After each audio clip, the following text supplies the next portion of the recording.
Amém, amém. Nós temos meditado, começamos a meditar, na verdade, em Romanos 7, e nós falamos que íamos pregar umas 3 vezes, de maneira geral, sobre o capítulo 7. Alguém falou sobre a dificuldade desse capítulo, e pela história da igreja, sempre houve essa dificuldade com esse capítulo de Romanos, com o que Paulo está falando aqui. Então nós falamos que nós íamos meditar umas 3 vezes, de uma maneira geral, em todo o livro, e depois mais umas 3 ou 4 vezes, olhando aqueles versos mais difíceis, mas que não faríamos o estudo como temos feito de Filipenses, verso por verso, cuidadosamente ali, porque senão nós ficaríamos muito tempo,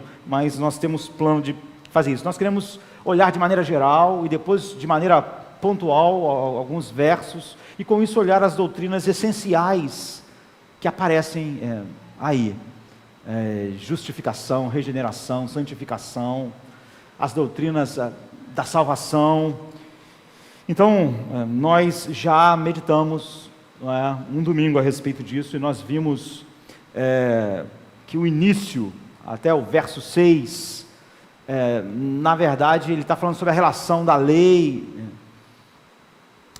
de nós sairmos da lei e sermos agora casados com outro, com Cristo, e que esse é o ponto de virada, e que a primeira parte fala do Paulo no passado, até o versículo 6, e do 7 até o 13, e depois do 14 em diante fala sobre Paulo já como filho de Deus.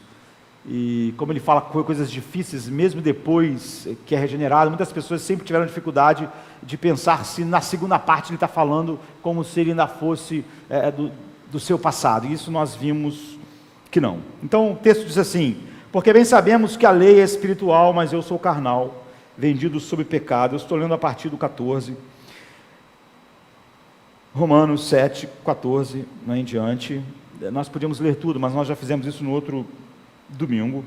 Porque bem sabemos que a lei é espiritual, mas eu sou carnal, vendido sob o pecado, porque o que faço não aprovo, pois o que quero, isso não faço, mas o que aborreço, isso faço. E se faço o que não quero, consinto com a lei, que é boa, de maneira que agora já não sou eu que faço isso, mas o pecado que habita em mim. Porque eu sei que em mim, isto é, na minha carne, não habita bem algum, e com efeito, o querer está em mim, mas não consigo realizar o bem, porque não faço o bem que quero, mas o mal que não quero, esse faço. Ora, se eu faço o que não quero, já não faço eu, mas o pecado que habita em mim. Acho então esta lei em mim, que quando quero fazer o bem, o mal está comigo, porque segundo o homem interior, tenho prazer na lei de Deus, mas vejo nos meus membros outra lei, que batalha contra a lei do meu entendimento, e me prende debaixo da lei do pecado que está nos meus membros. Então, hoje, basicamente, o que eu quero fazer é dizer por que Paulo escreveu o capítulo 7. Com isso nós vamos olhar algumas doutrinas essenciais. A razão, porque quando chegou nesse ponto em Romanos, Paulo teve que escrever isso. Desde o início, Paulo faz uma acusação a toda a humanidade, mostrando que todos os homens estão debaixo da ira de Deus, e que não há nada que o homem possa fazer para consertar as coisas com Deus, e que todos os homens estão condenados. E quando ele chega aqui em Romanos, ele já disse que a lei de Moisés, ela é incapaz de levar o homem de volta a um lugar onde ele possa honrar e glorificar a Deus. E ele diz mais, que aqueles homens que não conhecem a lei de Moisés, têm a lei de Deus escrita em seus próprios corações, de tal maneira que ninguém tem desculpa, e todos estão condenados, para que toda boca se cale, não é, diante de Deus, e todo mundo seja condenável diante dele, porque não há um justo sequer, não há quem faça o bem, não há quem busque a Deus, como ele diz no capítulo 3. Então ele diz que nem a lei de Moisés para aqueles que conhecem a lei. Nem a lei que Deus escreveu no coração de todos os homens pode justificar o homem. Ela é impotente para fazer do homem justo diante de Deus. Mas Paulo diz mais, que a lei é impotente também para nos santificar, mesmo depois que nós fomos regenerados. Ele diz isso, nós somos pecadores. O ser humano, o homem natural, é pecador por natureza, mas ele é pecador também por ação. Portanto, a lei, ela nos condena, mas ela não só nos condena. A lei, além de nos condenar, ela atiça em nós toda sorte de cobiças. Ela ativa em nós toda a rebelião que nós temos naturalmente contra Deus. Então ela não pode nos justificar, e de alguma maneira nós nos tornamos piores à medida que temos contato com a lei. As pessoas que têm contato com a lei de Moisés e aquelas pessoas que têm contato com a lei que Deus escreveu nos seus próprios corações. Então ele diz que por isso Deus em sua misericórdia fez uma justiça disponível a nós, que não tem nenhuma relação com o que nós podemos fazer ao olharmos para a lei. É o que ele diz em Romanos 3:21, ele diz assim: mas agora se manifestou sem a lei a justiça de Deus, tendo testemunho da lei e dos profetas, isto é, a justiça de Deus pela fé em Jesus Cristo, para todos e sobre todos os que creem, porque não há diferença. Ele vai dizer, nem judeu, nem... Ou seja, por meio da união com Cristo. Então o homem, ele é declarado justo, se ele estiver em Cristo, se o Espírito Santo unir ele a Cristo. Mas diz mais, diz que é essa união com Cristo que produz a santificação. E não, mesmo depois da justificação, não é a lei que produz a santificação, é a união com Cristo. Ele diz, nós unidos a Cristo produzimos frutos para Deus. Como a lei é a expressão do caráter de Cristo, como nós estamos unidos a Cristo, é essa vida de Deus em nós, esse princípio de vida, que produz a santificação, porque ao olharmos para a lei agora, nós olhamos partindo desse princípio de vida que está em nós. Ou seja, não é a lei que nos concede poder para a santificação, é a união com Cristo. A união com Cristo nos justificou e é ela que nos santifica. Ou seja, nossa relação, mesmo na santificação, não é uma relação que nós olhamos para a lei e aí nós cumprimos a lei e somos santificados, mas é o poder de Cristo operando em nós que produz os frutos que nos conforma à lei de Deus. E esse fruto é fruto daquilo que Cristo é. É por isso que a santificação não é meritória, é a obra da comunhão, da união. Assim nós somos perfeitamente declarados justos diante de Deus, e depois essa comunhão com Cristo, essa união com Cristo vai produzindo essa santificação, mas nem para nós nos tornarmos justos, e nem para nos mantermos cada dia mais sendo transformados à imagem de Cristo, é a lei que opera isso. Então, a justificação é pela fé, pela união com Cristo. E a santificação é pela fé na união com Cristo, que gera o poder e te conforma. Então, ambas as coisas, tanto a justificação quanto a santificação, envolve um afastamento da lei como meio decisivo de acertar as contas com Deus. O que acontece é que, à medida que você ganha uma nova natureza, você ama a lei de Deus, porque a lei de Deus simplesmente é a expressão do que Ele é, e ao amar Cristo e tudo que Ele é, você ama a lei de Deus. Mas o meio decisivo é a união com Cristo que produz esses frutos. Ou seja, é a união com Cristo que nos torna como Deus e nos santifica, e não a lei, apesar de que vai nos conformar à lei de Deus, mas quem está operando isso é a comunhão com Cristo. Então Romanos 7 é escrito para suportar esse ensino, para olharmos e suportar essa coisa, porque isso fez surgir uma objeção. Essa objeção já tinha surgido antes. Porque como Paulo está sempre falando, olha, você é justificado independente das obras da lei, Romanos 3:21. E depois ele diz, você tem que morrer para a lei, ou seja, para uma relação legal. Quem está numa relação legal com Deus está condenado. Então você tem que morrer para a lei, nesse sentido de você mesmo legalmente cumprir a lei para ser aceito ou para ser santificado, porque há essa incapacidade no homem natural. Algumas pessoas começaram a dizer, olha, o que você está dizendo, então a lei é um problema, surgiu uma objeção. Isso quer dizer que a lei fez a gente ficar pior? A lei não pode nos ajudar, a lei nos faz ficar pior, a lei não pode nos justificar, a lei não pode nos santificar. E Paulo está enfrentando isso, ele já tinha enfrentado. No 3:31 ele diz, será que nós em seguida anulamos a lei pela fé? De maneira nenhuma. Pelo contrário, nós estabelecemos a lei. Então Romanos 7:7, a pergunta aparece de novo, ele diz, que diremos pois? É a lei pecado? De modo nenhum.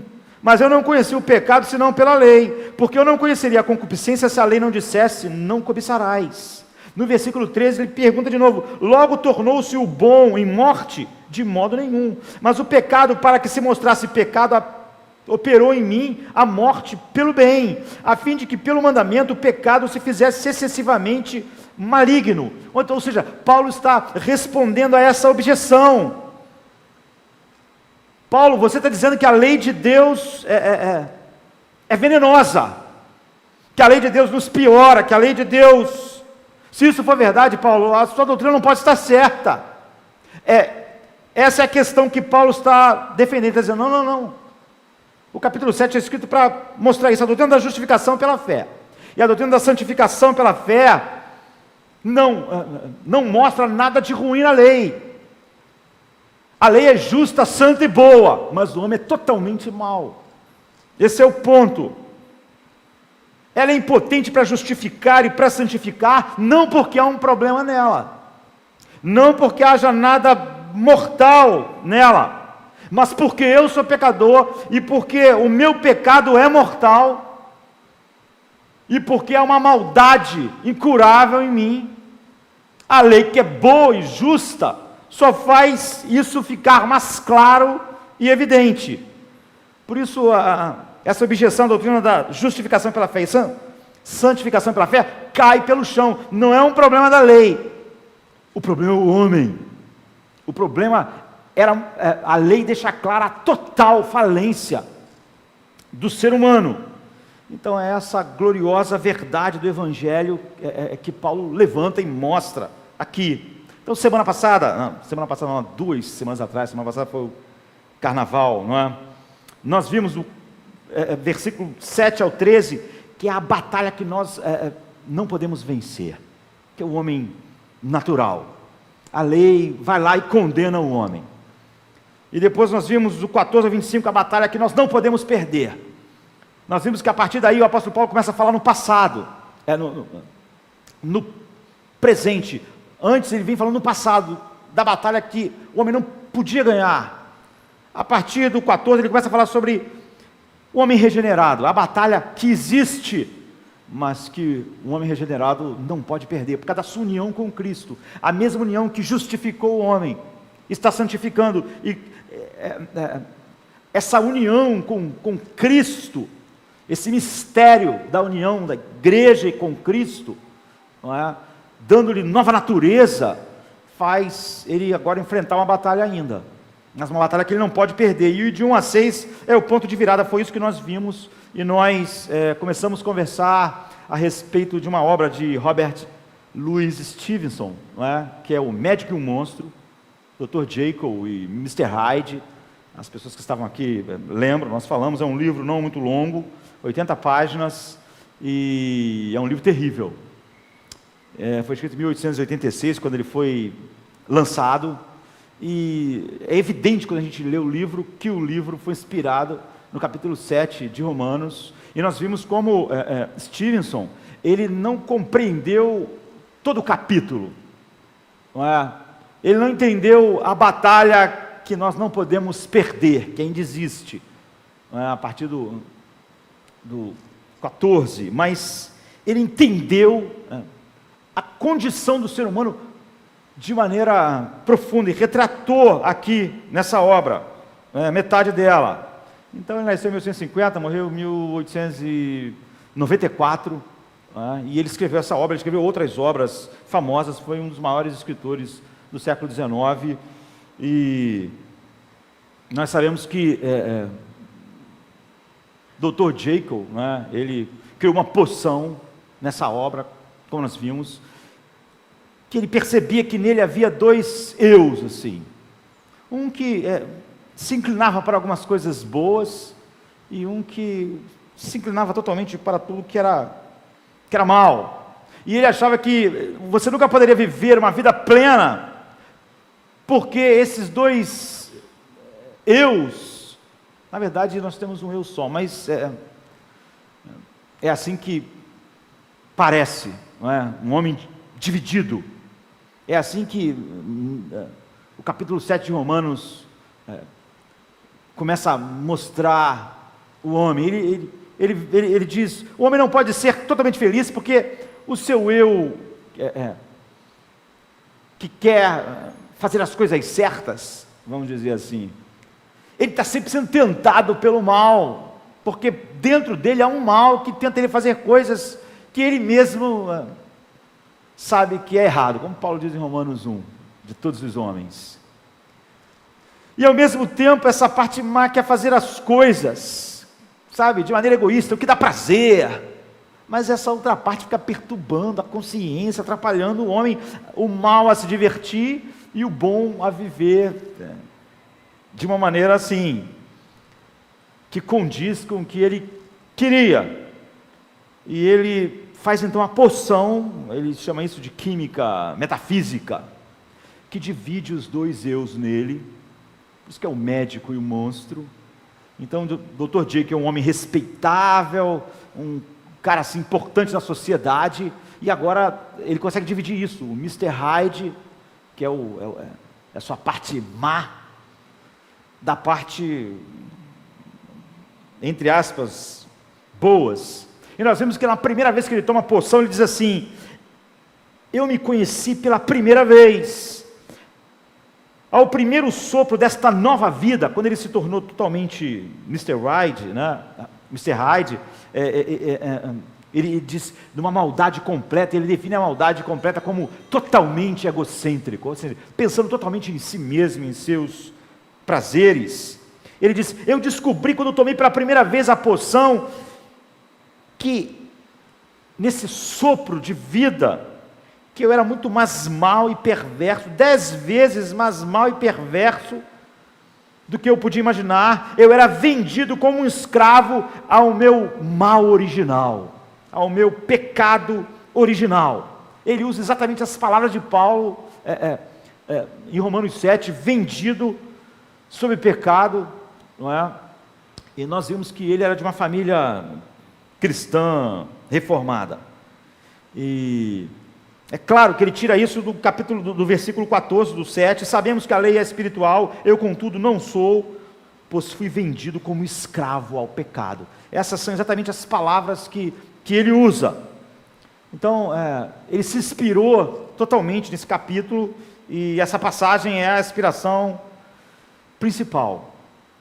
E ele tomava a poção, então, e ele virava esse ser repulsivo, totalmente mal, que era o Mr. Hyde, e continuava durante boa parte do tempo sendo Dr. Jekyll, aquele médico respeitado. E é óbvio que as pessoas começam a ligar o que um faz com o outro por alguns acontecimentos, ele vai começando a ter problemas. Isso a gente já viu na semana passada, e ele acha que realmente pode resolver isso, sim, sabe?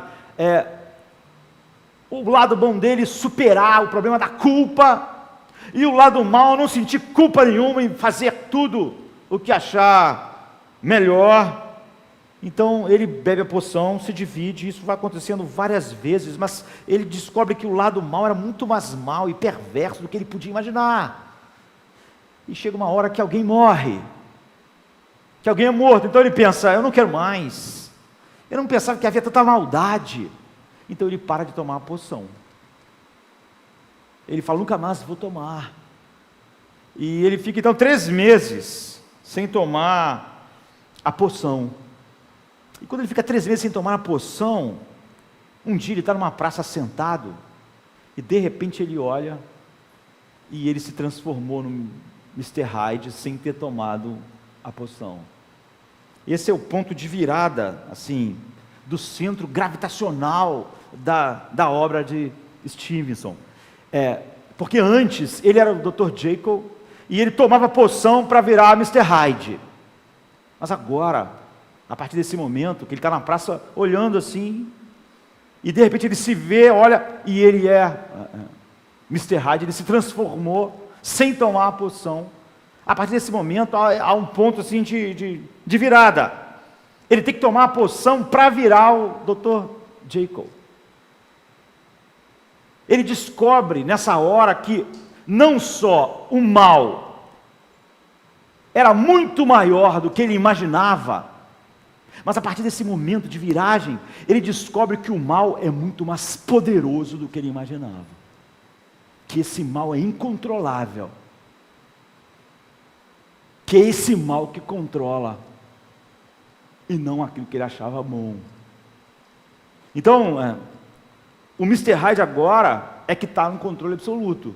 E o Mr. Hyde só toma a poção para virar o Dr. Jekyll quando, de alguma maneira, ele sente que vai ser... A polícia vai pegar ele e alguma das suas crimes. Então ele sempre toma para escapar. Ou seja, ele sempre quer mostrar o lado bom, só para o lado mal ser preservado. E sempre que ele se transforma no Dr. Jekyll, o Dr. Jekyll sabe disso, e ele faz poção, para que o outro tenha a poção para voltar, pelo menos no momento que seja. Mas acontece que chega um momento que acaba os ingredientes que ele faz a poção, ele não consegue mais os elementos na pureza que ele precisa, ele não consegue fazer. Então, ele não tem mais e ele sabe que nunca mais ele vai conseguir se transformar. O Mr. Hyde, quando assumir, não vai nem por interesse poder se transformar de novo no Dr. Jekyll. Então ele escreve uma carta dizendo, olha, essa é a última vez, eu sei que eu não vou mais voltar. Ele faz uma carta testamento, antes que ele se transforme no Mr. Hyde, e o Mr. Hyde, não podendo mais se transformar no Dr. Jekyll, foge da polícia, e acaba, eu não vou contar o que acaba acontecendo, vocês leem. Mas é um fim trágico, é um trágico assim, não é um fim, o mal sobrepujou, ele encontra o seu mal, o mal é muito mais poderoso, muito mais pleno, o mal toma conta de tudo. É claro que a questão é, como nós vimos há 2 semanas atrás, essa visão escura está certa. Nós vemos que Stevenson está errado exatamente porque ele não vê aquela batalha que o homem não pode perder, o homem regenerado. Ele só consegue ver essa primeira parte, ele vê isso como tudo.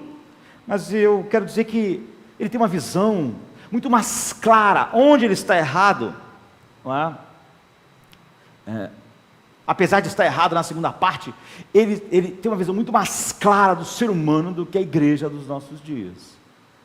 A igreja não pode estar certa, a igreja de maneira geral em nossos dias, nem na primeira nem na segunda parte de Romanos 7. Porque se você estiver errado na primeira parte, você não tem como compreender a segunda. Stevenson está certo na primeira e erra na segunda, não vê o poder da união com Cristo, que faz o homem estar numa guerra que ele não pode perder. Mas algumas pessoas hoje, e a igreja também, tem uma visão muito aquém da realidade humana que Stevenson descreve claramente. Então nós queremos ver 3 coisas que ele está certo, depois outro dia falarmos sobre aquilo que ele está errado, mas eu acho que só vai dar para falar 2 coisas, não é? Então, a primeira coisa que ele está certo é que há de fato esse abismo profundo. Paulo escreveu Romanos 7 exatamente para mostrar isso. Não há nada de errado com a lei. Ela só faz o homem ficar pior e mais diferente de Deus, até ele ser tão diferente de Deus, infinitamente separado de Deus, condenado eternamente. Não é porque há nada de errado com a lei é maravilhosa, o problema está no ser humano, e é isso que Stevenson enxergou, não é? A história é perturbadora, a maior parte das pessoas não gostam, não querem ver, mas a primeira coisa que a Bíblia diz é que é verdade, e foi por isso que Paulo escreve isso, e isso é tratado em boa parte de Romanos. Há um mal essencial no ser humano. A maior parte de nós acredita que há alguns seres humanos que são assim, iluminados, sabe, como o apóstolo Paulo, assim, pessoas especiais, e alguns seres humanos são assim, escuros, maus, como os ditadores, os serial killers, como, enfim, terroristas, mas que a maior parte das pessoas são boas, não são nem, estão naquele pináculo como alguns, como o apóstolo Paulo, e nem estão naquele buraco como outros. E na maior parte das pessoas, o ser humano essencialmente é bom. E quando ele é mau, de alguma forma, alguma coisa externa operou isso nele. E isso, infelizmente, é o que a igreja hoje acredita. E quando você lê a segunda parte, mesmo depois de regenerado, Paulo diz, há uma luta. Quando Deus criou o mundo, a Bíblia diz, ele fez separação, ele disse, haja luz, e fez separação entre a luz e as trevas. O apóstolo Paulo diz em 2 Coríntios que isso é que acontece na regeneração. Antes, aquela batalha que a gente não podia vencer, era só escuridão. Mesmo a parte que supostamente nós achávamos boa, é totalmente escuridão. Mas depois que a luz de Deus brilhou, então agora essa luz, depois que Deus disse, haja luz, que é a regeneração, que a glória de Deus começou a brilhar em nós, na união com Cristo, essa luz vai invadindo todos os recantos, mas ainda há escuridão. Não é o fim da escuridão, ainda há uma batalha, mas é uma batalha que a luz não pode perder, que a semente incorruptível não pode morrer. Onde a luz chega, as trevas vão sendo dissipadas. Então, algumas pessoas diziam, como um homem pode falar como Paulo? Então só pode ser que Paulo ainda está falando dele antes. E Paulo está mostrando, não, eu mesmo que o meu homem interior tenha prazer na lei de Deus, ainda vejo escuridão, batalhando. Essa escuridão não tem como vencer, mas ela é real. Por que nós pecamos externamente? Por causa de algo que está acontecendo internamente, queridos. O pecado nunca é uma coisa só externa, não é? Por que nós, quando formos glorificados, não vamos pecar mais? Porque não haverá mais nenhuma batalha. Então, apesar de ser uma batalha totalmente diferente, a batalha do homem regenerado, há uma batalha. Uma séria batalha. Mas a igreja não compreende a primeira parte, não é? E ela, na verdade, na maior parte das vezes, nega a primeira parte. Negando a primeira parte, você não tem como entender a segunda parte. Então, quando Paulo diz, não há um justo, nenhum sequer, todos se desviaram, as suas línguas tratam enganosamente, seus pés são ligeiros para derramar sangue, em Romanos 3, não há temor de Deus diante do seu coração. Ele está expressando isso, Stevenson, na sua obra, está expressando isso. Paulo está dizendo, eu era o Dr. Jacob, assim, sabe? Era o cara mais justo que as pessoas podiam ver. Mas, na verdade, dentro de mim se escondia um monstro. Em cada Dr. Jacob há um Edward Hyde, que é, na verdade, dominador, poderoso. Essa é a primeira coisa. A segunda coisa que Stevenson está certo é que a Bíblia diz que esse mal está escondido. Hyde, ele usou essa palavra porque em inglês, não é, ela é parecida. Ele tem a mesma raiz de duas palavras, hediondo e escondido. O que Steve está dizendo é o seguinte: esse monstro, o Mr. Hyde, ele é hediondo e mau, mas ele se esconde.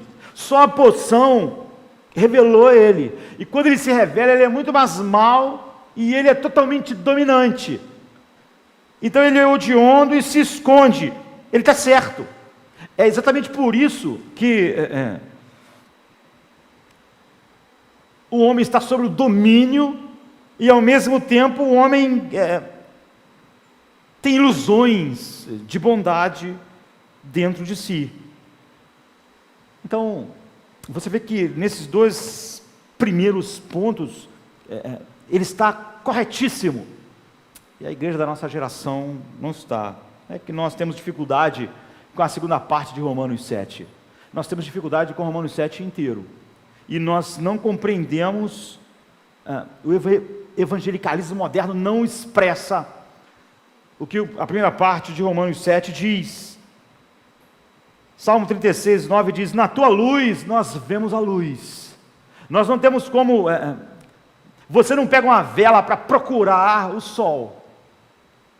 O sol é algo que ou ele se revela ou nós não enxergamos nada. Não há como nós termos uma luz para achar o sol. O sol precisa se revelar. Essa é a condição do coração humano. O Espírito Santo vem, então ele revela Cristo a nós. Ele diz haja luz. Sem isso o homem permanece na escuridão e na sua maldade. Essa maldade esconde dele mesmo quão profunda a maldade é. Quando o Espírito Santo não faz isso, 1 Pedro 2,8 diz que Jesus é a pedra de ofensa que se tornou preciosa para nós. Para quem o Espírito Santo não abriu os olhos, ele é totalmente ofensivo, mesmo sendo totalmente santo. Ou seja, Jesus ou é a coisa mais preciosa, ou ele é uma pedra de escândalo. Ele não está em nenhum lugar intermediário. Então é fundamental nós entendermos a natureza da mensagem e as fundações do Evangelho. Em João 5, 39, 40, Jesus diz assim: examinai as Escrituras, porque vocês acham que nelas contém a vida eterna. São elas que dão testemunho de mim. E vocês, contudo, não querem vir a mim para teres vida. Então, a depravação total é a doutrina mais desprezada pelo ser humano. A depravação total é a doutrina mais desprezada pela igreja da nossa geração.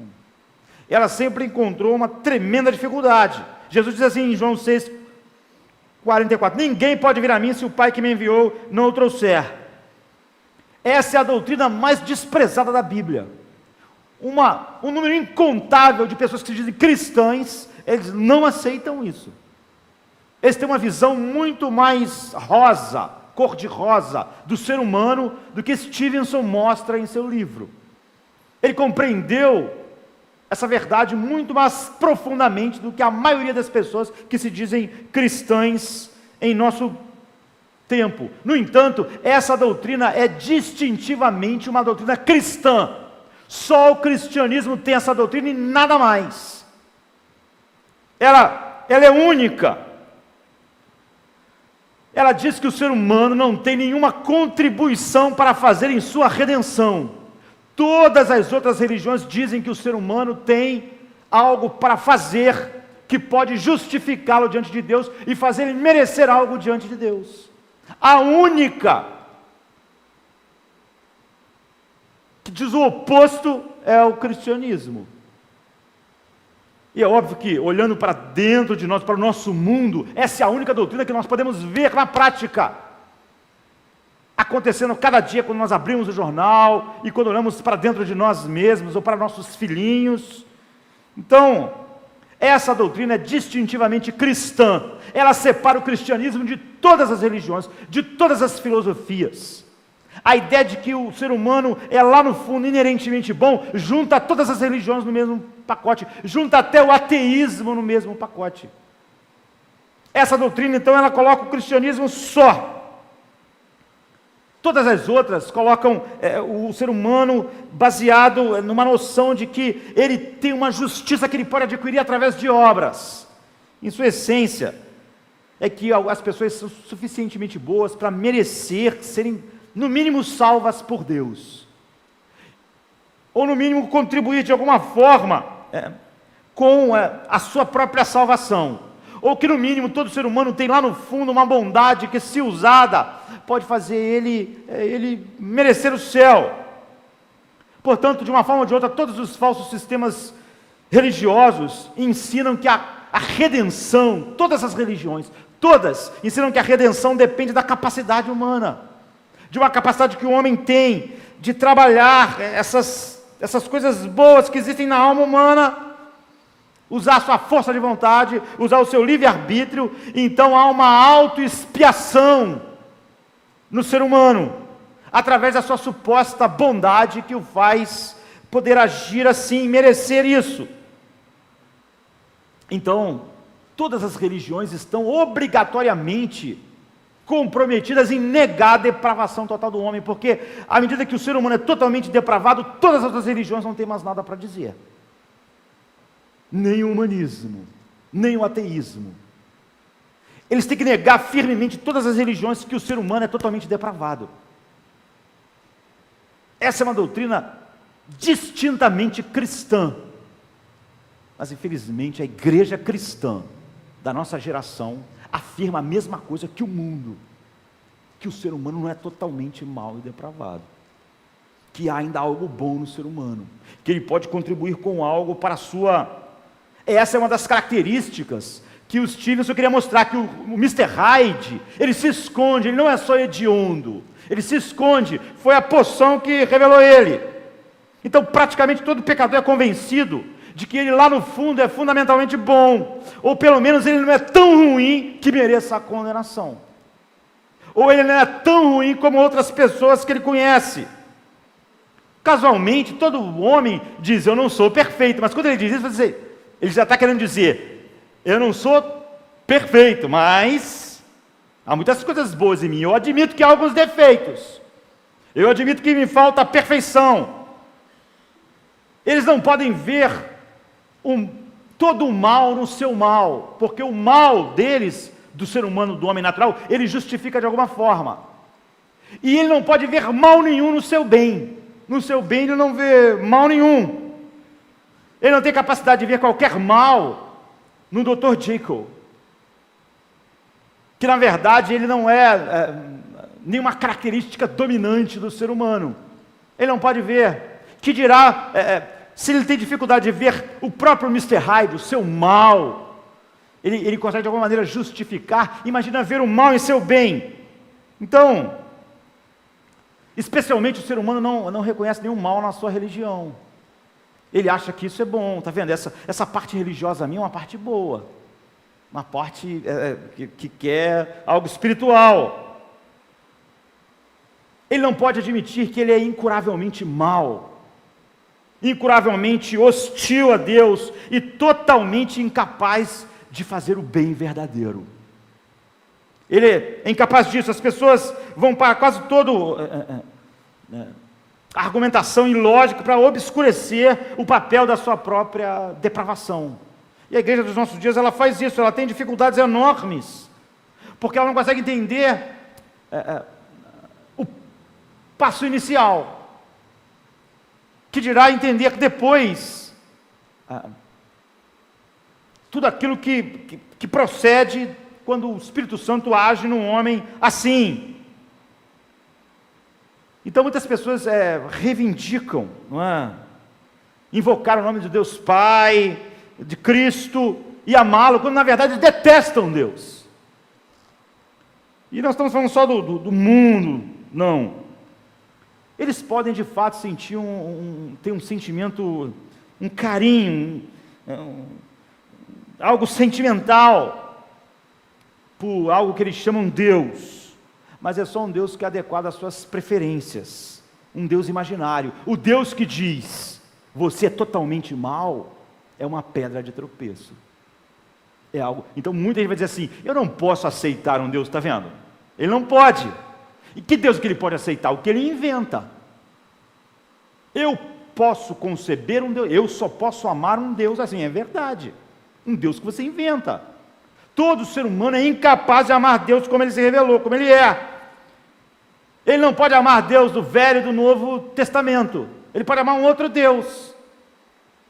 Um que ele concebe. Sua recusa em reconhecer a verdadeira extensão da sua própria malícia é a prova da incredulidade. Quando o ser humano diz, eu não sou totalmente depravado, é a maior manifestação da sua depravação. O ponto de Stevenson é essencial, porque o livro está reconhecendo exatamente isso. Então, na verdade, nenhum pecado poderia ser mais hediondo do que a recusa de amar Deus como Ele é. Quando você diz, eu não posso aceitar um Deus, esse é o maior pecado que o ser humano pode cometer. É a recusa de amar Deus pelo que Ele é. Quando você diz isso, e quando alguém diz isso, ele está indo de encontro aos 2 primeiros mandamentos. Não terás outros deuses diante de mim, não, sabe? O primeiro grande mandamento é o quê? Amarás o Senhor teu Deus de todo o seu coração, como Ele é. E você quando diz, eu não posso aceitar Deus, é isso, essa é a essência do pecado, é ser incapaz de amar Deus como Ele é. E aí em seguida você quebra o segundo mandamento, que é, não farás para ti imagem. Você não pode criar um Deus na sua mente e adorar Ele, dizendo que Ele é Deus. Portanto, alguém que diz, eu não posso aceitar aquilo e aquilo, ele está fazendo isso, ele está criando um outro Deus e está adorando esse Deus. Portanto, o culto dele, mesmo que seja evangélico, é uma manifestação terrível de pecado. Porque ele não pode amar o verdadeiro Deus, e ele cria para si um outro Deus. Então, algumas pessoas dizem, as doutrinas da graça, olha, aquelas pessoas, a doutrina da graça não é aceita ali, mas eles aceitaram o essencial. Que essencial? Essas doutrinas são essenciais. Se essas doutrinas não são compreendidas, o Evangelho não foi compreendido. Muitas pessoas mesmo que se dizem reformadas, dizem, olha, não, realmente aquela pessoa não entende isso, não entende aquilo, mas no essencial, que essencial? Paulo está falando sobre o essencial. Romanos é sobre o essencial. E toda a verdade sobre a condição do homem que Deus vai fazer começa aqui. A tendência de inventar falsos deuses e insistir que esse falso Deus que você criou, porque o outro te era muito ofensivo, que a idolatria é o traço universal da humanidade caída. Paulo diz logo no início de Romanos, é por isso, porque vocês, o homem tendo uma revelação de mim, insistiu em criar outro. Por causa desse mal essencial. Essa é a depravação total do coração do homem. Ele cria um outro Deus para botar no lugar daquele, mesmo quando as pessoas têm flagrantes pecados que são expostos de maneira inegável, ou quando elas são compelidas a confessar um pecado específico, eles negam que isso é fruto da completa maldade, porque há uma sensação de que ele é capaz de se redimir, de usar seu livre-arbítrio, de usar a sua vontade, de mudar, de contribuir com algo que faça parte da sua salvação. Ele nunca imagina que o que ele é, no seu melhor, merece a condenação final de Deus. Por outro lado, as pessoas mais piedosas, invariavelmente, estão mais conscientes da sua depravação. É por isso que mesmo na segunda parte de Romanos 7, um homem regenerado continua dizendo, eu vejo o mal ainda em mim. Porque quanto mais próximo de Deus, mais consciente do mal o homem tem. O homem está. Então, os homens que chegaram mais próximos de Deus, eles não viram menos disso, eles viram mais disso. John Bunyan, um dos maiores puritanos, escreveu O Peregrino, um monte de livros, nasceu em 1628, morreu em 1688, ele diz assim, a melhor oração, na sua autobiografia, a melhor oração que eu já orei, tinha pecado suficiente nela para condenar o mundo inteiro. Ou seja, você vê, ele é capaz de ver o mal no seu bem. Na minha oração, há nela pecado suficiente para condenar não só a mim, mas o mundo inteiro. A minha oração tem que estar coberta com o sangue de Cristo. Tudo em mim. Ou seja, enquanto algumas pessoas têm dificuldade de ver o mal em seu mal, essas pessoas, o homem assim, ele consegue ver o mal em seu bem, porque ele vê a profundidade do mal. Isaías diz: todos os nossos atos de justiça são como trapos de imundície. Isaías 64:6. Ele usa uma palavra de profanação tão vil e completamente contaminada, que ele está falando sobre algo que não pode ser lavado, tem que ser destruído. Então essa é a avaliação bíblica, não do nosso mal, mas do nosso bem. Não do Mr. Hyde, mas do Dr. Jekyll. Ele é totalmente mau. A Bíblia diz que os nossos atos de justiça são incuráveis em sua maldade, que não há como lavá-los. Essa não é a avaliação dos nossos atos maus, do Mr. Hyde, é a avaliação de tudo aquilo que você achava bom. Então, nós ficamos profundamente preocupados com a nossa geração, porque a maior parte daqueles que se dizem porta-vozes do Evangelho, ou dos evangélicos, odeiam a doutrina da depravação total. Essa é a doutrina distintivamente cristã e que separa o cristianismo de todas as religiões e do humanismo e do ateísmo. Então não há mais diferença. E às vezes você vai ouvir pregadores simplesmente ecoando as noções mundanas de quê? De autoestima, de pensamento positivo, de que há coisas boas em você, e que você deve focar nessas coisas, de que todo o teu problema é que você tem uma baixa autoestima, você tinha que ter uma visão mais elevada de você, e que isso, à medida que você achar que você é bom, você vai ser capaz de fazer coisas melhores. Você vê, esse é o sentido oposto, mas isso está muito mais em consonância com o Evangelho hoje. A visão de que o homem lá, no fundo, é fundamentalmente bom, revela ódio ao Deus das Escrituras. Diz que a gente não pode amar o Deus como Ele se revelou, e o que Ele revelou a respeito de nós. E isso engana os pecadores em sua pecaminosidade. Esconde o verdadeiro Deus, faz o pecador e o pecado mais benigno, e faz de Deus um psicólogo freudiano, que só quer bater um papo com você para liberar o melhor de você. Que muitas coisas que fizeram com você prenderam. Então, na verdade, a depravação é muitas vezes minimizada no contexto em que ela devia ser proclamada com a maior clareza. Então, um dos erros fundamentais que está por trás de todos os erros é a ideia de que o homem há algo bom nele, e isso é o que faz todas as religiões serem falsas. É o ponto inicial, e de que ele pode contribuir com a sua salvação. Esse está no topo da lista. E essa é a noção mais popular da igreja da nossa geração. E a igreja da nossa geração colocou lá no topo as mesmas coisas: autoestima, pensamento positivo, que você simplesmente tem que bombear o teu eu para cima. Nisso, o livro de Stevenson está infinitamente à frente do que a igreja tem pregado em nossos dias. Então, nos principais segmentos do evangelicalismo, nós pegamos essas coisas. Você tem que ter muito cuidado quando ouve uma pregação, se o que está na caixa é a Bíblia, porque na maioria das vezes, o que está na caixa é psicologia secular, E a Bíblia é só o papel que embrulha a caixa. É só o papel de embrulho. Você rasga aquilo, abre a caixa, lá dentro estão todas as noções que fazem todas as outras religiões e que fazem o pensamento secular.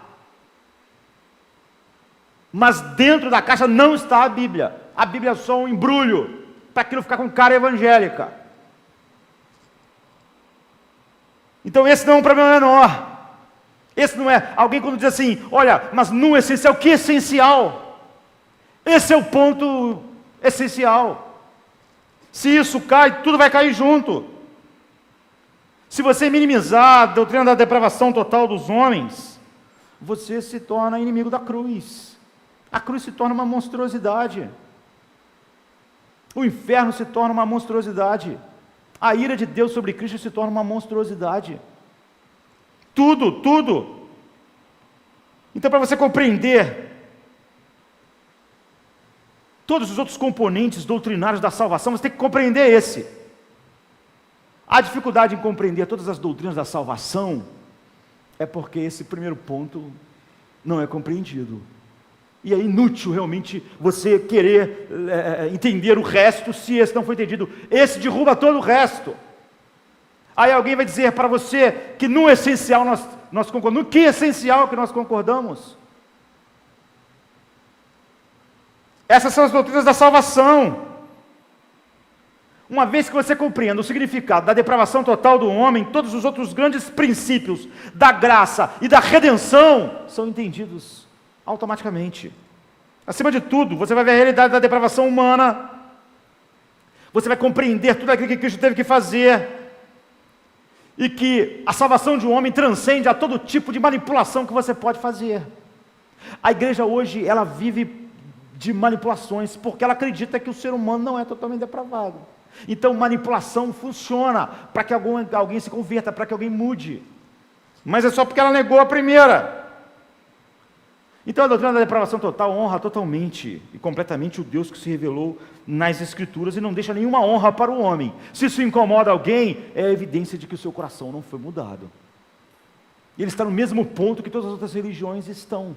Ele só está embrulhando tudo o que o homem crê a respeito de si mesmo com o papel, sabe, o papel que embrulha a caixa com a Bíblia. Mas dentro da caixa não está a verdade de Deus. Então a perspectiva histórica sobre essa doutrina é exatamente a mesma.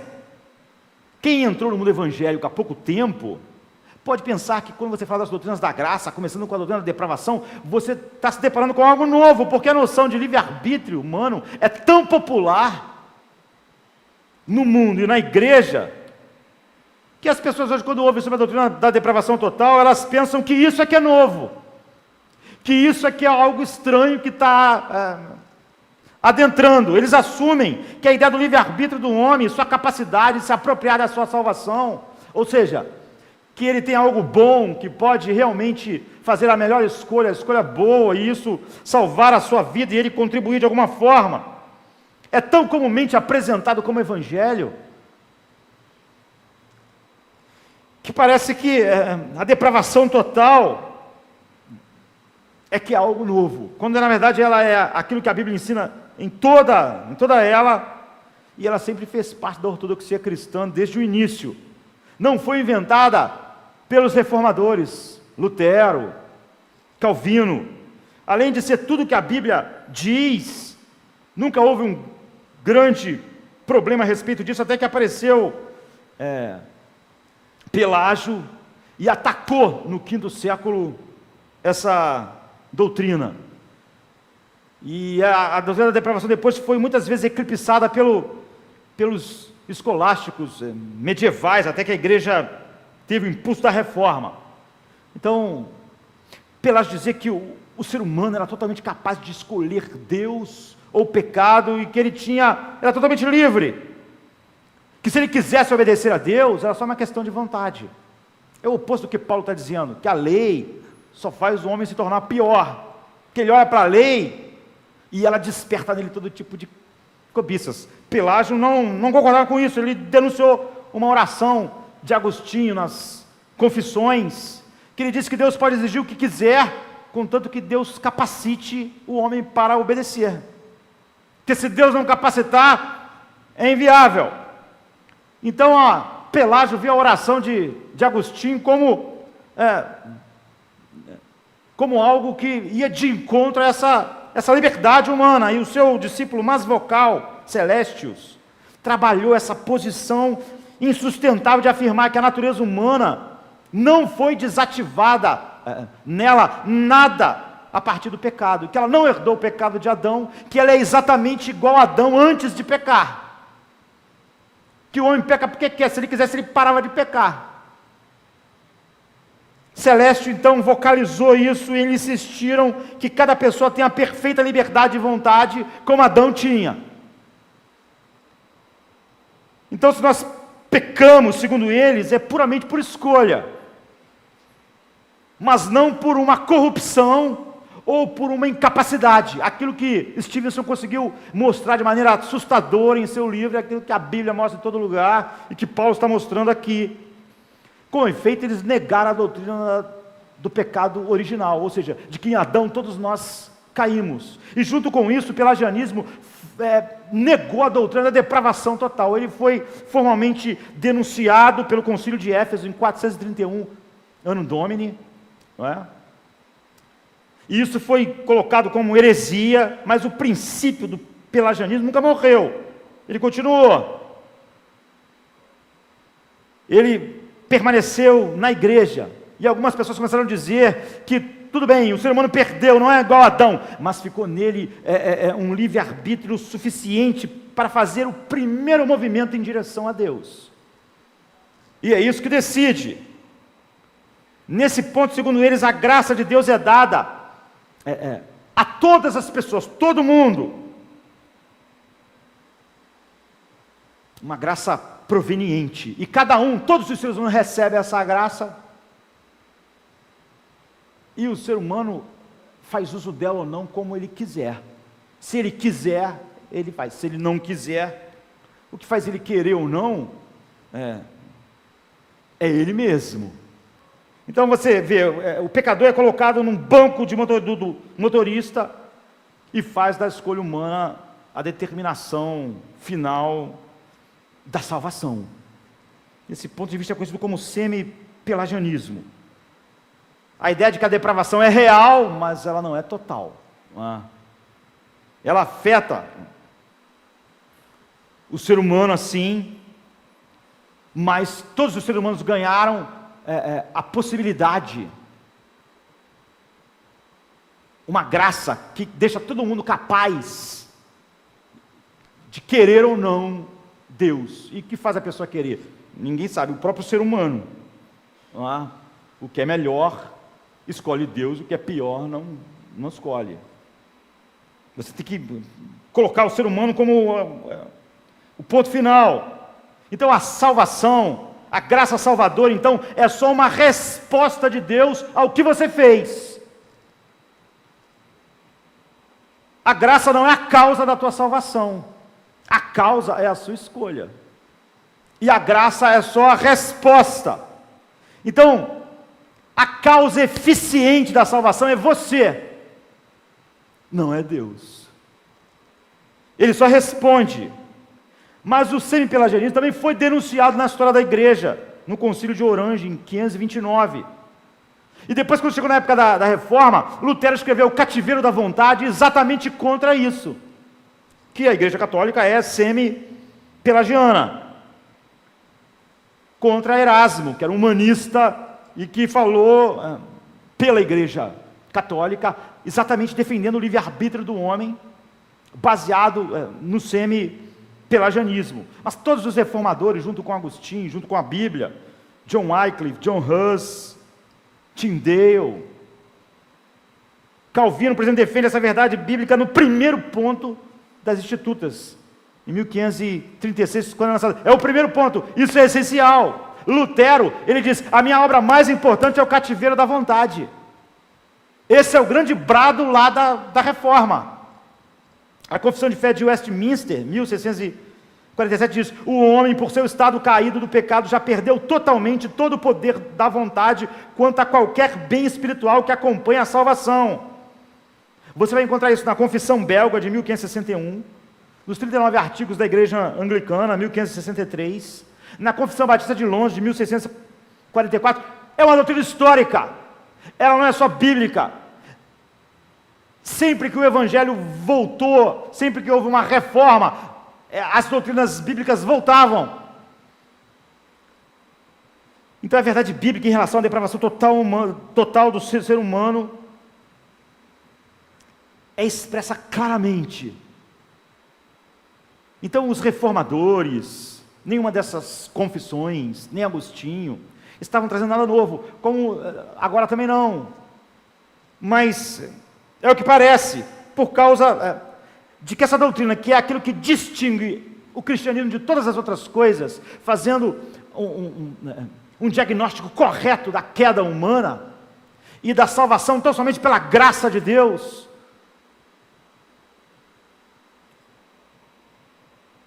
se perde. Então, porque a terminologia bíblica sempre é gritante, ela usa as expressões mais abrangentes possíveis: morte, trevas, cegueira, dureza, escravidão, alienação. A Bíblia fala sobre a depravação humana como uma condição que afeta a depravação total, por isso ela afeta o corpo, a mente, as emoções, os desejos, as motivações, a vontade, o comportamento. Ele é total por isso, porque não há nenhuma parte do ser humano que ficou fora, nem o seu corpo, nem sua mente, nem suas emoções, nem seus desejos, nem suas motivações, nem sua vontade, nem seu comportamento. Sem a ação soberana de Deus, ninguém pode superar.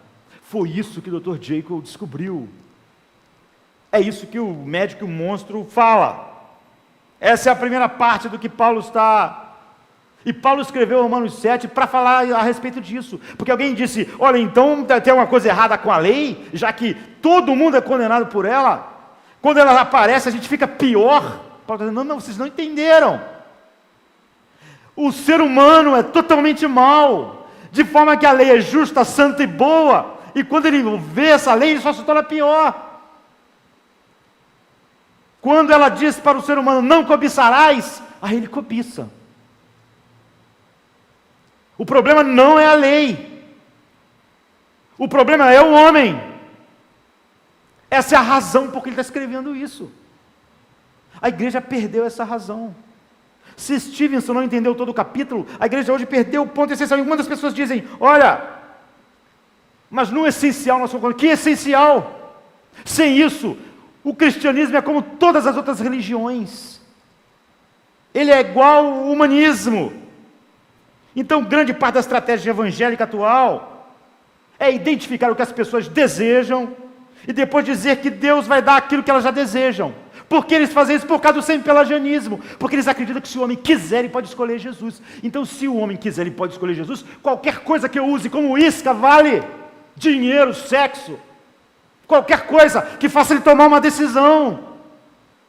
Você vê, se essa doutrina, que é o ponto inicial, fosse o ponto inicial, todas essas heresias não aconteciam. Mesmo pessoas que se dizem reformadas, acreditam em métodos que vão fazer as pessoas voltarem para Deus. Acreditam que se, de alguma maneira, elas parecerem relevantes para o mundo vai se voltar para Deus, porque de fato, o homem acredita que não só o ser humano tem algo bom e essencial nele, mas como isso pode ser, se o homem quiser, usado para atrair essa parte boa dele, fazer uma decisão para Deus, mesmo que eu tenha que corromper a palavra de Deus. Então, o que está na caixa não é o evangelho, o que está na caixa é o humanismo, é psicologia humanista, é as ideias de todas as religiões, a ideia da bondade humana, da caridade expiadora. Deus é tratado como sendo sentado no céu, torcendo as mãos, torcendo para que as pessoas, será que elas não percebem que eu posso dar o que elas querem? É só elas tomarem uma decisão, e eu estou aqui querendo dar a elas sexo melhor, casamento melhor, dinheiro melhor, saúde melhor. Mas será que essas pessoas não tomam uma decisão para vir para o meu lado? Esse é o Deus, esse não é o Deus verdadeiro. Isso é hediondo. Então, nós não podemos dizer, olha, no essencial, o que é essencial? que nós concordamos. Poucos parecem considerar que aquilo que o pecador não convertido mais deseja é a última coisa que Deus quer dar a ele. Tudo que o homem natural deseja, Deus não quer dar a ele. É o puro Mr. Hyde. Ele definiu a maldade total do ser humano como? Completa. O egocentrismo total. E o que o Evangelho realmente diz sobre a humanidade é a última coisa que o pecador quer ouvir. Então, é por isso que eu não quero dizer, porque como eu acredito que ele tem que tomar uma decisão, se eu falar a última coisa que ele quer ouvir, ele não vai tomar a decisão que eu quero.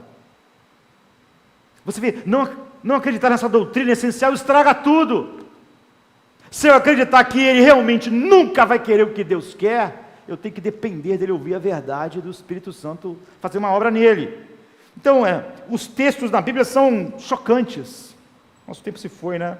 Paulo diz assim em Efésios 2, 1 e 3, Ele vos vivificou, estando vós mortos em vossas ofensas e pecados, em que noutro tempo andastes segundo o curso deste mundo, segundo o príncipe das potestades do ar, do espírito que agora opera nos filhos da desobediência, entre os quais todos nós também antes andávamos nos desejos da nossa carne, fazendo a vontade da carne e dos pensamentos, e éramos por natureza filhos da ira, como todos os outros. Por natureza, ele quer dizer por nascimento.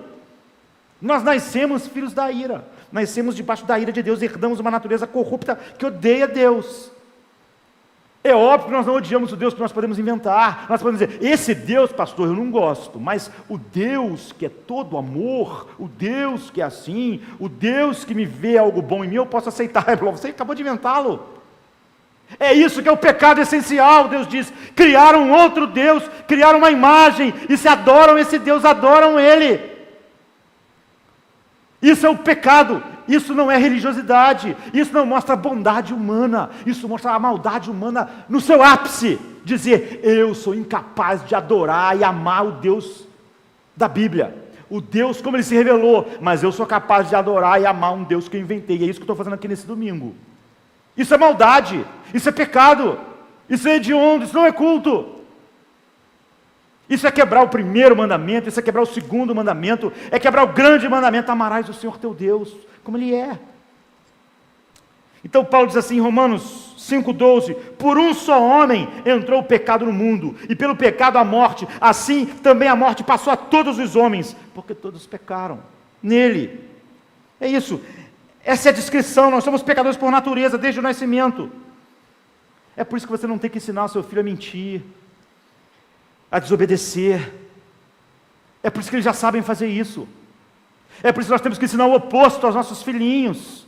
Não minta, não engane, diga a verdade para o papai, não faça pirraça. Nós não temos que ensinar coisas ruins. Eles não precisam ser ensinados. É isso que Stevenson conseguiu ver. É isso que, de maneira assustadora, a igreja do século 21 e 20 não vê mais.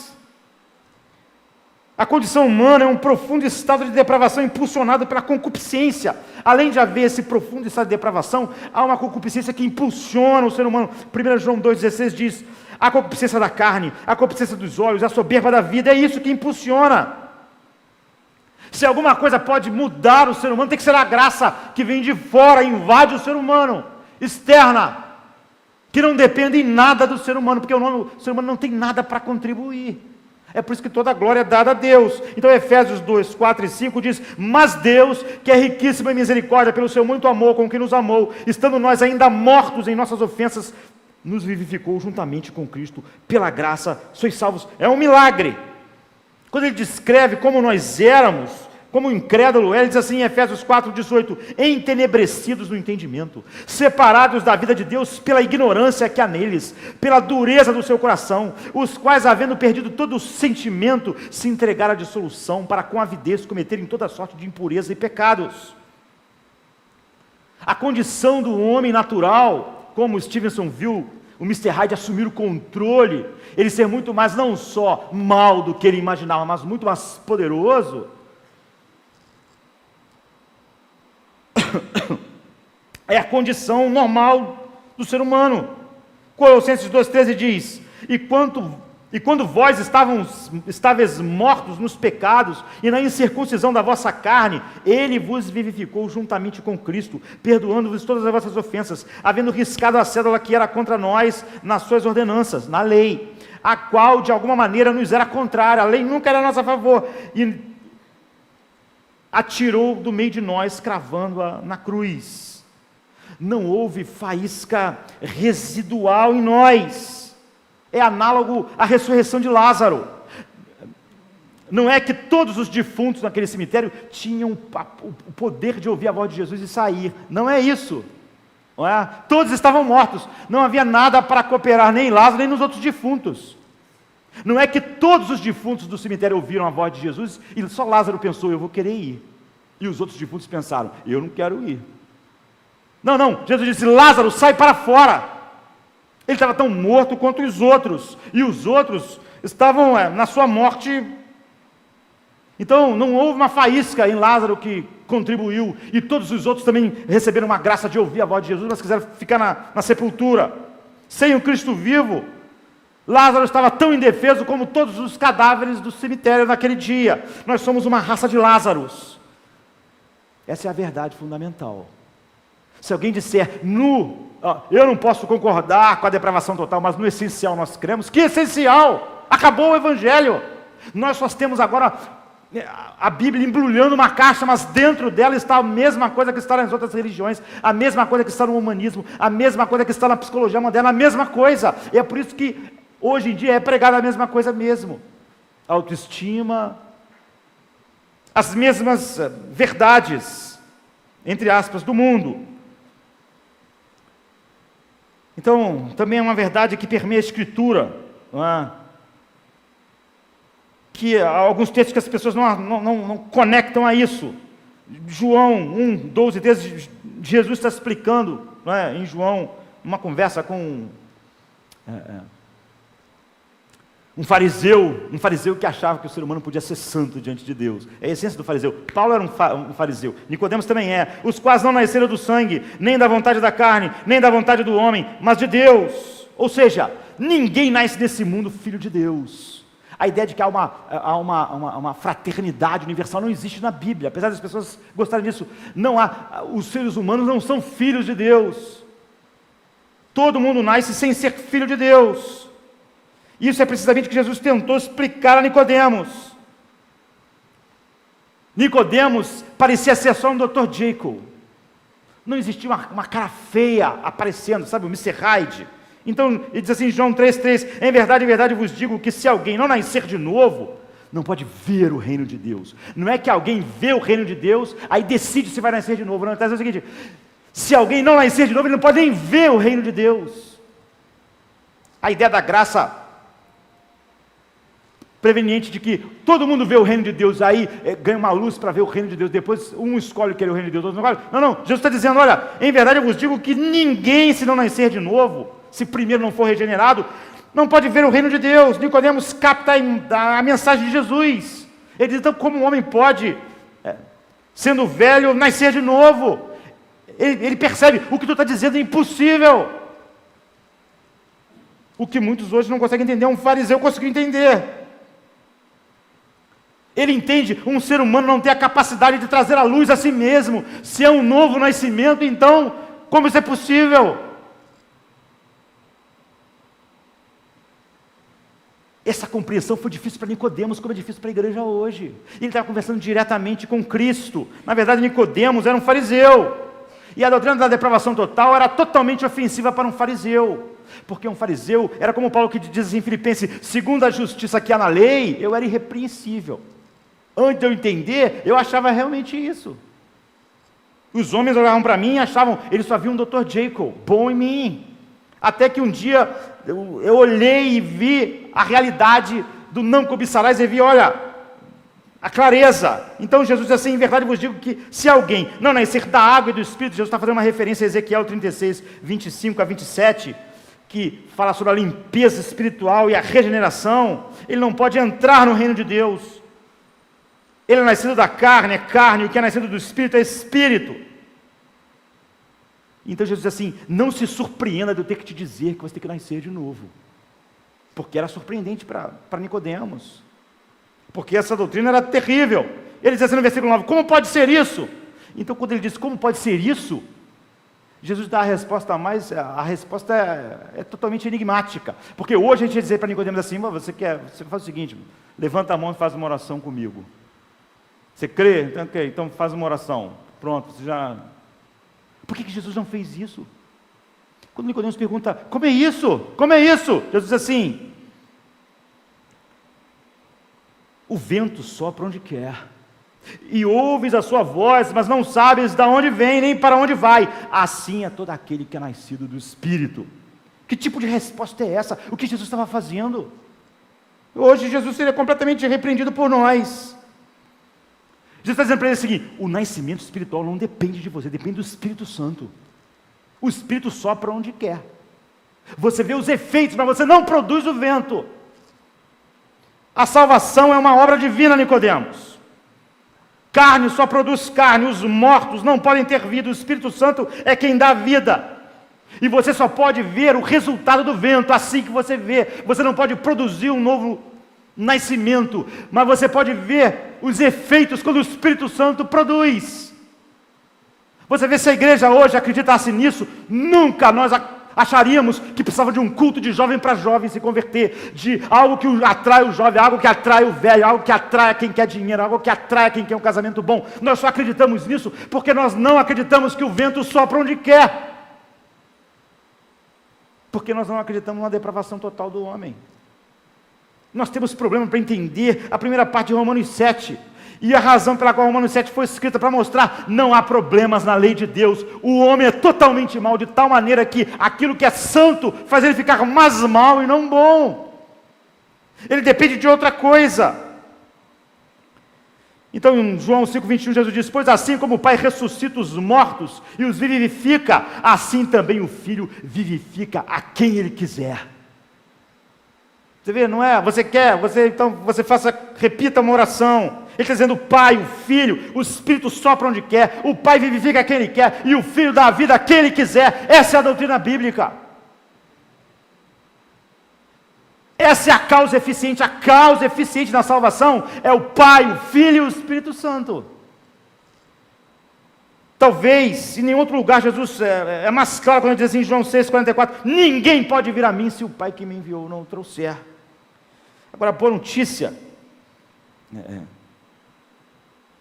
é que se o Filho vos libertar, você verdadeiramente vai ser livre. Ele não pode falhar, você vê? Essa é a batalha que você não pode perder. Quando Deus faz algo, você não pode perder. Não é possível perder, porque Ele é onipotente. Só Ele pode reverter a queda. Ele está falando com um fariseu como Paulo, está falando com Nicodemos, sabe? Essa é uma batalha que você não pode vencer. Ninguém pode vencer. É a batalha de versículo 7 ao 13. Em nenhum desses textos, Jesus tem o propósito ou passa perto de defender a capacidade do pecador. Se o pecador tem uma espécie, entre aspas, de livre-arbítrio, no sentido, é isso que você vai ver Lutero explicar com tanto cuidado, e os reformadores, no sentido de que ele não é obrigado a escolher o mal, ele escolhe porque não há uma compulsão externa que o obrigue.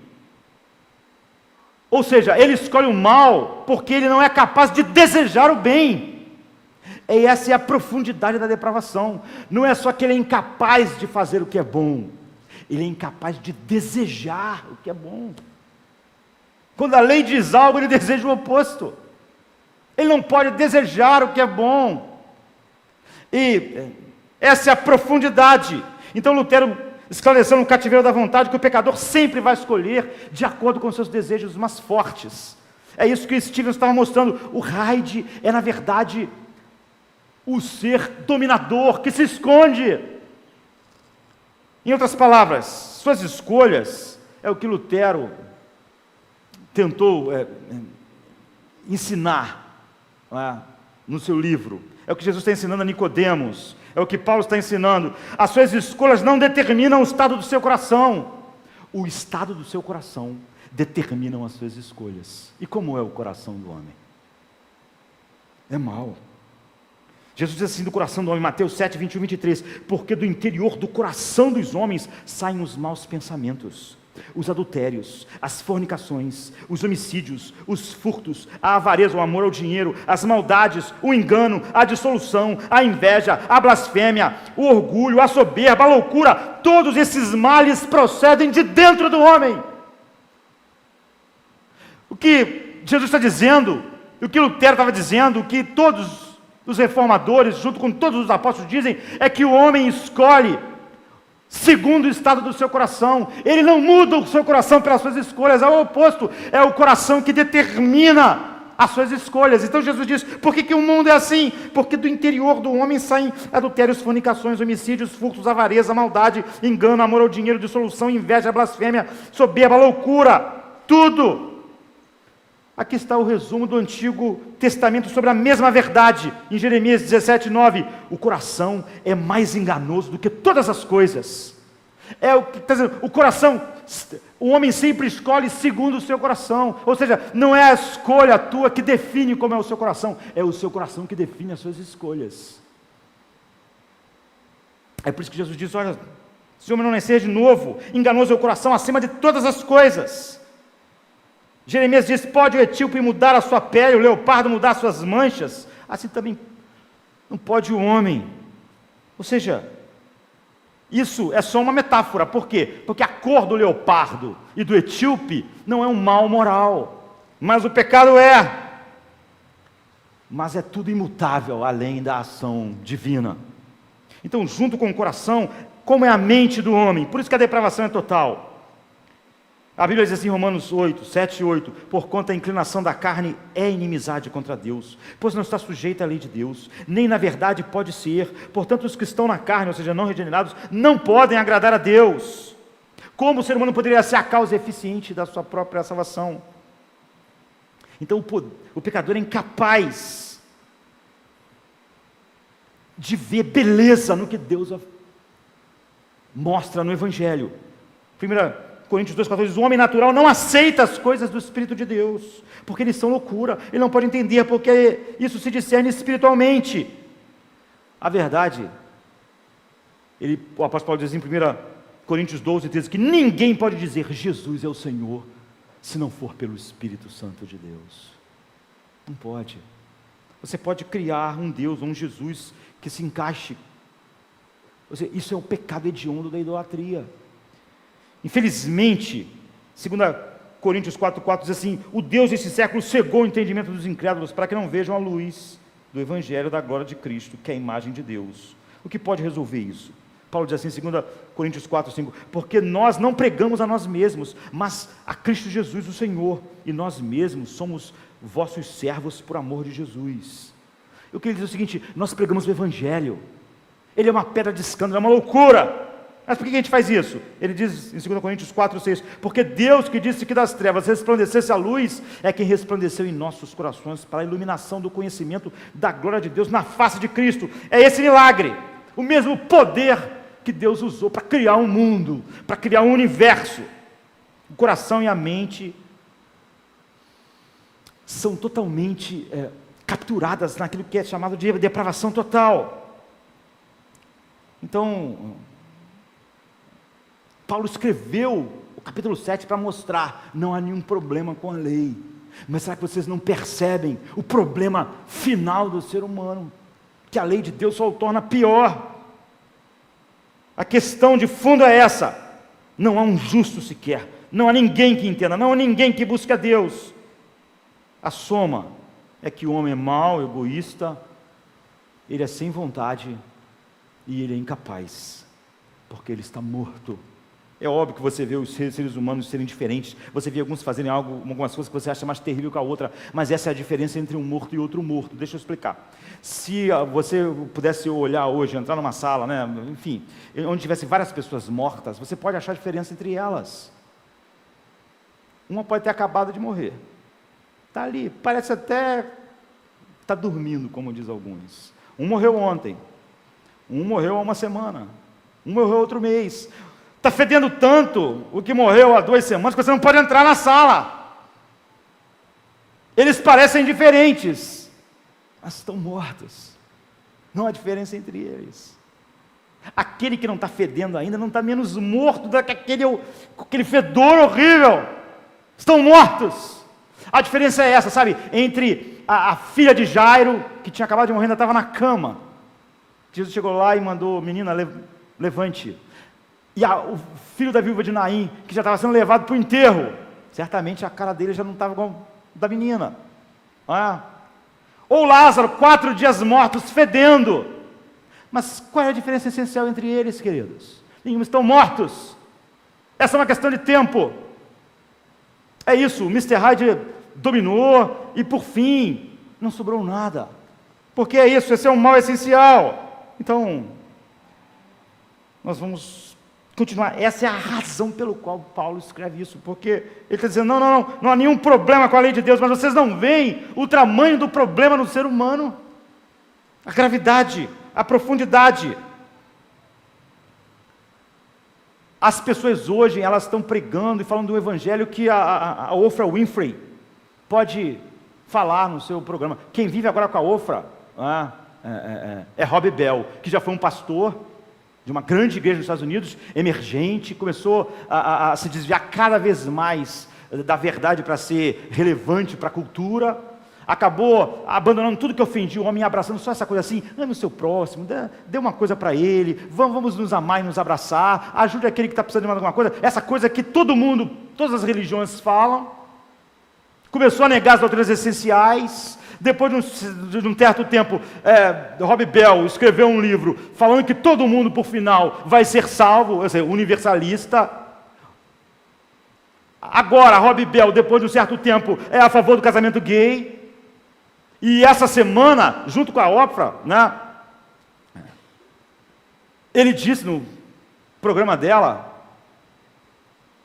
da Oprah, que a igreja vai ser sempre relevante se ela continuar se apegando a essas cartas velhas escritas 12 mil anos atrás. Que se a igreja tiver que ser relevante, ela tem que abandonar essas cartas velhas. É isso.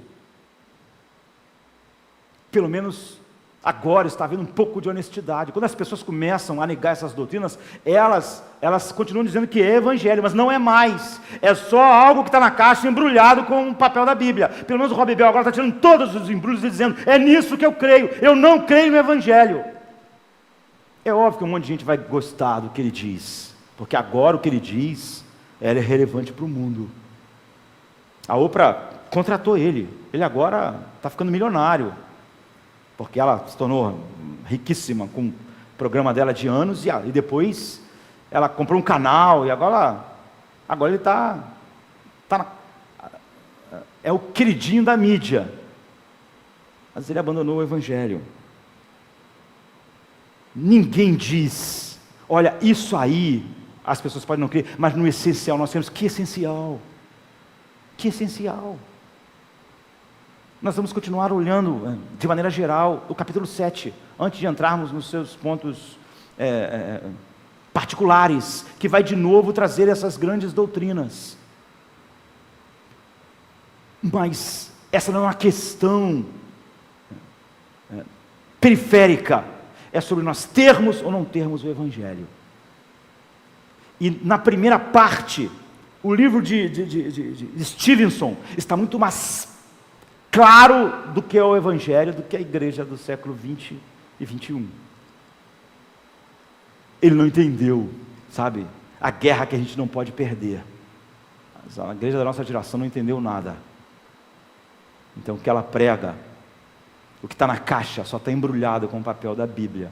Porque a doutrina distintiva do cristianismo, para todas as outras religiões, se perdeu. E quando ela se perde, nós não entendemos mais as doutrinas da salvação. E se as doutrinas da salvação são perdidas, nós não temos mais nada, a não ser boas obras, social, e o mundo pode entender. Inclusão, fraternidade universal, não há nada de ofensivo, mas porque o Mr. Hyde se escondeu. É por isso que Stevenson escolheu esse nome. Ele é horrível, odioso, mas ele se esconde. ele se esconde, e precisou de uma poção lá para ele vir à tona. E a gente vai ver como Paulo fala sobre como essa poção aconteceu com ele mesmo, e como a guerra que não se pode perder teve início. Vamos